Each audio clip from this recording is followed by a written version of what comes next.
Melvin Metzger Show. Exclusive interviews with distinguished guests, community game changers, trailblazers, movers and shakers. UK 8 p.m., United States 3 p.m. Eastern, and Sierra Leone 7 p.m. I'm your host, Mr. Melvin Metzger on AMZ TV.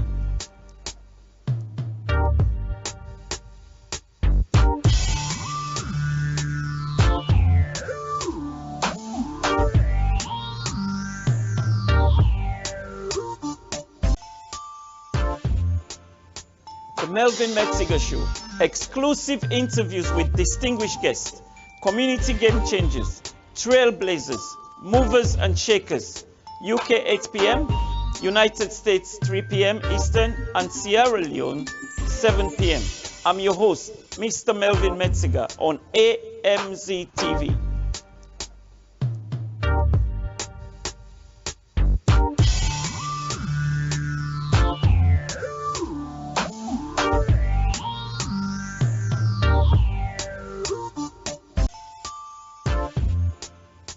The Melvin Metzger Show. Exclusive interviews with distinguished guests, community game changers, trailblazers, movers and shakers. UK 8 p.m., United States 3 p.m. Eastern, and Sierra Leone 7 p.m. I'm your host, Mr. Melvin Metzger on AMZ TV.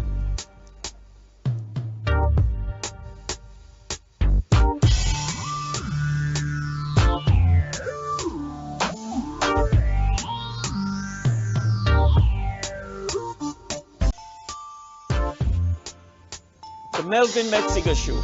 Exclusive interviews with distinguished guests, community game changers, trailblazers, movers and shakers. UK 8 p.m., United States 3 p.m. Eastern, and Sierra Leone 7 p.m. I'm your host, Mr. Melvin Metzger on AMZ TV.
In our community.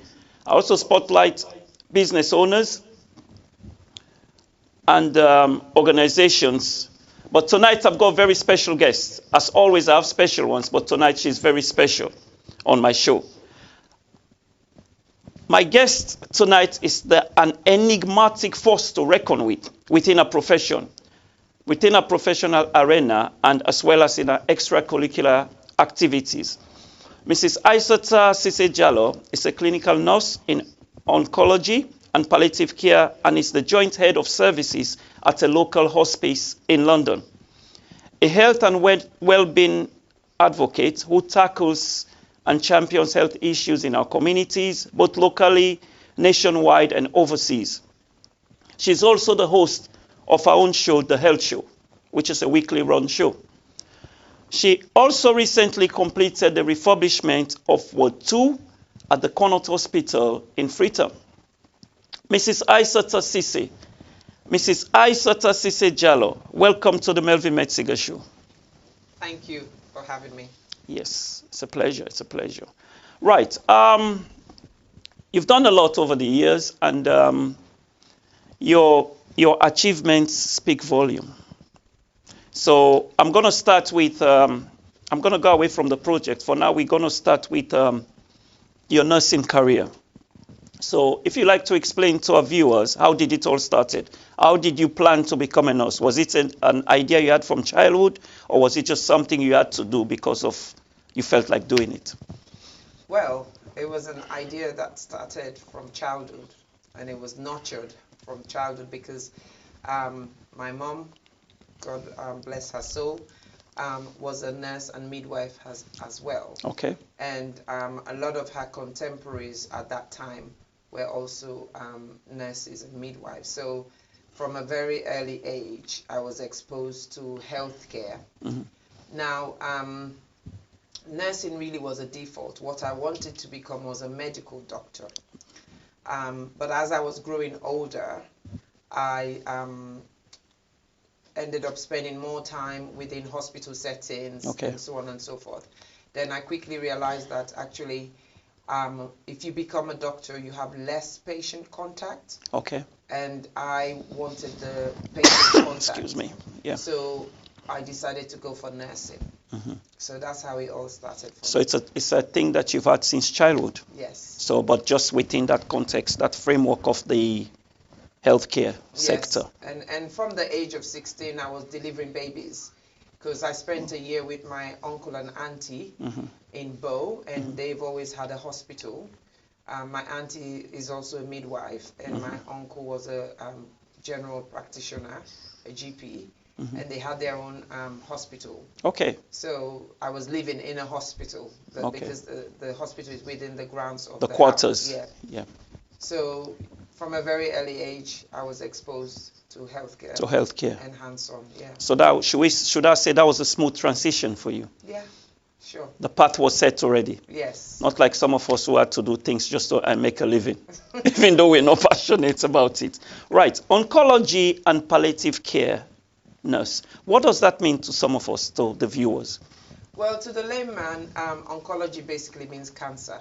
Okay. Oncology is the fancy scientific term for the disease surrounding cancer. Mm-hmm. And then palliative care, to the layman, palliative basically means soften, is you're making somebody comfortable. Okay. Yeah. So that's palliative means making somebody comfortable. And then oncology is basically cancer. So that's making a cancer patient very comfortable. Well, not necessarily just the cancer patient. Anybody with a life-threatening or life-limiting illness, you can palliate them. Okay. You can make them comfortable if you need to. It's really surrounding symptoms that comes about when you have certain diseases or illnesses, but also it's about when you're reaching end of life. Okay. Yeah. Wow. Doesn't that get emotional sometimes? Well, it does. It does. And you found ways of coping with that? Oh, yes. You're looking after a patient, and then you know that patient has only a short time here on earth with us. Yeah. Well, part of our code of conduct is you have to be aware of your boundaries and your limitations. And one of the things you're taught at a very early stage during your nursing career is you have to maintain those boundaries and try not to be too emotionally attached. Yeah. Yeah. Wow. Right, I'm just going to read something here, Isatta, because you blew me away when I read this. Academically, you're a graduate of the University of Westminster, where you hold a BSc Honours in Biological Sciences. That's one. And then you went to the University of Southampton, where you achieved a degree in adult nursing. That's two, I'm counting. And at postgraduate level, one, you studied hygiene and tropical medicine. That's three. Furthermore, you got qualification in cancer care, teaching and learning for healthcare professionals, and the CMI-approved leadership and management course. Sage and time facilitator. Are you ever going to be out of work with all these qualifications? You're never going to be out of work. I hope not. You will never be out of work because there will always be something else you can do. You've made yourself indispensable. Yeah. Wow. So you've got a broad background in the nursing field or the health sector. So people like you are always in demand. Yes. Have you ever thought about working in other countries like Australia, America? I did actually because. But you love your London. I love my London because I have more family. Okay. Up to this day, I have more family in the States, in America, than I do here. But for some reason, even though I'm a registered nurse in the States. Okay. So I took all the board exams and everything. But for some reason, I just couldn't move. You love London. That's what London. It is. Yes. And you've got your family here. Yes. Okay, so you're not thinking about going across the Atlantic anytime soon? No, well, I think I'm too old now for that. So let me ask a question. What makes a good nurse? Well, a good nurse is one who is compassionate, kind, caring, and considerate. Okay. You know, and understands that when you're looking after anyone, it could be your loved one too. Okay. So for me, that's what makes a good nurse. Okay. Like I said, I know everyone's waiting for the project, but we're going to start with your career first, which without that career, you would not have gone on to do all the projects that you've done. So